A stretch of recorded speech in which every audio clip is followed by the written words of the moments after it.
Que sepas que yo tuve un par de viajes astrales. Cuidado, ¿eh? Pero bien, ¿no? Bien visto tu cuerpo ahí en la cama.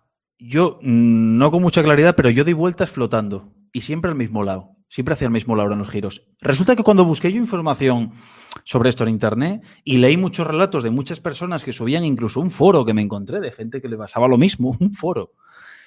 Y resulta que todas las personas contaban prácticamente una historia casi idéntica y que la gente que se molestó por decir hacia qué dirección eran los giros que daban cuando sentían esos vuelos flotantes eran igual, hacia el mismo lado.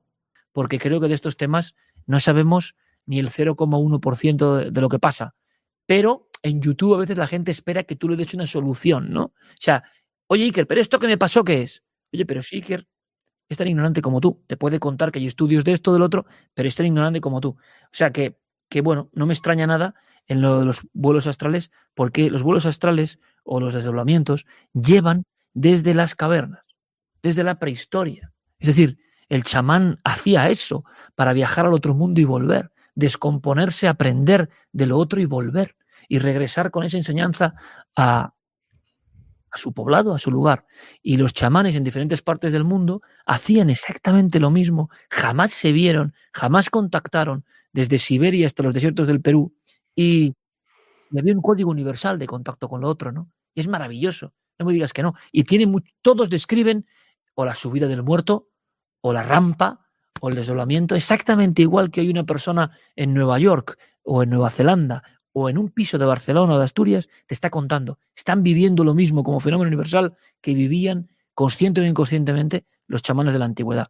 Así que, bueno, ¿cómo no va a ser maravilloso el misterio, no? Mira, desde que era pequeño, desde que tenía 5 o 6 años, recuerdo, tuve toda mi vida hasta los 15, 16, el mismo sueño casi constante, era siempre algo repetitivo, que ya tenía memorizado y que además vivía consciente, uno de esos sueños que vives consciente, que sabes que estás soñando, que te puedes mover con decisión, o por lo menos tienes esa sensación de decisión dentro del sueño, siendo consciente de que estás soñando. Y el sueño siempre era que yo salía por la ventana de mi casa y caía flotando muy despacio a la acera, vivía en un primero. No tenía miedo además a tirarme por la ventana porque sabía que iba a flotar. Había días que podía impulsarme con las manos y salía despedido para arriba y otras veces no tenía esa fuerza y me quedaba en el suelo flotando y me frustraba mucho. Y en esos sueños pasaba el edificio de enfrente de mi casa por encima, veía perfectamente la azotea por encima, volvía a caer a la calle de enfrente, a la paralela, y entraba a un supermercado, que aunque fuera de noche, el supermercado siempre estaba abierto y con la luz encendida. Y eso lo soñaba todos los días no, pero todas las semanas, apostaría que sí, y continuamente durante hasta la adolescencia, y un poco más allá incluso. Y después de eso, empecé a atar cabos y empecé a montar mis teorías y comprendí lo que era la parálisis del sueño, leí sobre ello, me informé, me lleva pasando desde pequeño, en mi familia pasa, leí también que es hereditario, incluso mi médico. El médico de cabecera que yo tenía, que era también psiquiatra, me dijo, bueno, esto es hereditario. Además, él ya sabía qué le pasaba a mi familia, a mi madre, etcétera, aunque a mi madre se le quitó con la adolescencia. Y hubo un momento, hace unos cuantos años, yo tenía 24, 25, en el que durante una semana, 8, 9 días, tuve una especie de lo que mi médico llamó una crisis, que es que me pasaba todos los días durante esos 7, 8 días. En esos 7, 8 días tuve una experiencia que conté, me recuerdo, mi madre me está viendo ahora, evidentemente, y mi madre sabe que yo la llamé desde Na Coruña. Yo por aquel entonces vivía en Na Coruña, estuve casi 3 años viviendo en Na Coruña, trabajando allí, viviendo allí, y nada más que me pasó tuve que llamar a mi madre y contárselo. Tuve una experiencia que ya conté en algún directo, y bueno, y más cosas, siempre relacionadas con lo mismo. Y empecé a atar cabos y dije, la primera vez que me noté flotando dentro de mi habitación con miedo a pegarme con la cabeza en las paredes porque iba dando vueltas sin ningún control, muy despacio y con una sensación de angustia porque había algo en la puerta que me estaba atrayendo y que no era bueno. Sí. Y no era la primera vez que me pasaba algo así. Y empecé a atar cabos y dije, ¿y si es una posibilidad que podemos hacer que simplemente el cuerpo desconoce que puede hacer y a veces te pasa sin querer? ¿No? Y todos esos sueños que tuve repetitivamente durante toda mi vida era sencillamente que yo salía todos los días por la ventana de mi casa, cruzaba el edificio, iba al supermercado por la noche. Tócate las narices. Y si es así, ¿qué? Pero mira, el mundo del sueño, ¿cómo resumirlo? El mundo del sueño es un mundo que nosotros, ya lo he dicho alguna vez, hemos convertido en la papelera de Windows o de Mac o lo que quieras, ¿no? Nos ha convencido de la neurociencia, aunque luego cuando hablas con los neurocientíficos, cada uno opina de su padre y de su madre. Esta forma, estamos hablando de lo mismo, ¿no? Estigmatizar las cosas, meterla en un pack. Oye, si tú eres científico y serio, no puedes indagar en esto. Pero vamos a ver, tío. Si yo he entrevistado a todos los neurocientíficos serios y muchos no saben qué pasa, no saben qué pasa. Nadie es capaz, Roma, de explicar lo que es el sueño hoy.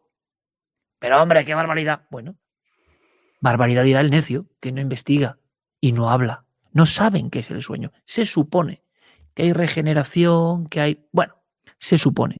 Y muchos creemos que como lo que ha habido hay un burruño de cosas, va y se reactiva o se desactiva y vuelve. No se sabe muy bien. Lo que yo sí sé, porque he tenido ese contraste entre los neurocientíficos de hoy, Manuel Martín Loeches es el director de neurociencia de la Complutense Cognitiva y trabaja con nosotros, entre la computarización del cerebro y esto que te contaba de la antigüedad, hay nexos alucinantes, ¿no? Por ejemplo, los griegos utilizaban el sueño no solo como cura de enfermedad, ahí viene la cultura del asclepio, el asclepeio en los sitios. Yo estaba en algunos, en Cádiz hay, con sarcófagos de piedra donde te metes. Se metían a soñar y a dormir para una especie de conexión con lo otro, con la que tenían una serie de códigos que hemos perdido. Pero ojo, los griegos, es que eran gilipollas, vale. Todos eran gilipollas, menos nosotros ahora. Ese es un poco, como tenemos la herramienta científica, que es maravillosa, podemos decir eso. Bueno, es una visión muy corta de lo que es la humanidad. Durante siglos, por lo menos 4, en la antigua Grecia, se utiliza el viaje al otro mundo a través del sueño. Y pasan una serie de cosas que son mantenidas como verdad que funciona durante generaciones. Pero te vas a Perú o Chauchilla, Cahuachi, y es lo mismo que hacían en la llamada ciudad de los videntes de Cahuachi, que nosotros hemos filmado. La humanidad llegaba a conclusiones muy parecidas. El sueño no era nuestro descanso. Había un sueño que era descanso y un sueño profundo y un sueño místico y un sueño sagrado, que era la única forma de conectar con lo otro para muchos. Y eso ocurre en todas las generaciones y culturas que han sido, que hacían cosas que tenían una coherencia permanente y que nadie les había enseñado aparentemente. Ese conocimiento se va disolviendo. Solo cuando llega, digamos, la ilustración y la ciencia, que trae cosas maravillosas, todo eso no encaja, no se explica. ¿A dónde vamos cada noche? Nadie lo sabe. No es que la mente, y luego te sale el listo, que no ha leído nada de la mente, ni sabe nada, y se cree que diciendo mente ya no hay misterio. No, pero ¿usted sabe lo que es la mente? ¿Sabe lo que es la sugestión? ¿Sabe lo que es los estados alterados de conciencia? No, eso ya no interesa. Eso ya es como el pack político, eso ya no lo compro. Yo soy serio, ¿sabe usted? Bueno, cuando hablas con todos los que saben del cerebro, son los que están abiertos a cosas increíbles. Se iluminan zonas del cerebro en el sueño que no sabemos por qué se iluminan.